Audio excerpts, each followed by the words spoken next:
Okay, இப்போ நம்ம வண்டியை ஸ்டாப் பண்ணி முதல்லேருந்து எடுக்கலாம். நீங்கள் நிற்கிற இடம் பார்த்தீங்கன்னா லெஃப்டில் அவங்க 2 பேர் நிற்கிறாங்களா, அவங்கள கிராஸ் பண்ணி ஸ்டாப் பண்ணுங்கள். Slow left indicator 1 by 1. இந்த லெஃப்ட் கூட ஷார்ப் தான், இன்னும் நீங்கள் மெதுவாக வரணும். இப்போ நீங்கள் அவங்களையே பார்க்காதீங்க, அதுக்கு முன்னாடி தெரிகிற அந்த காரை கவனிங்க. இந்த ஷேக்கை கொஞ்சம் குறைச்சி.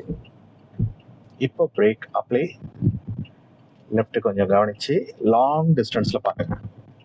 இப்போ உங்களுக்கு லெஃப்டில் யாரும் இல்லை, அந்த பைக்கை நீங்கள் கவனிச்சிங்கன்னா இந்த லைனை நீங்கள் ஒட்டி நிற்கிறதுக்கு ஈஸியாக இருக்கும். ஓகே, நியூட்ரல் ஃபர்ஸ்ட், அதுக்கப்புறம் கிளட்ச் எடுங்க, அதுக்கப்புறம் பிரேக் எடுங்க. ஓகே, இப்போ மறுபடியும் முதல்லேருந்து ஆரம்பிக்கலாம். இண்டிகேட்டர் ஆஃப் பண்ணிவிட்டு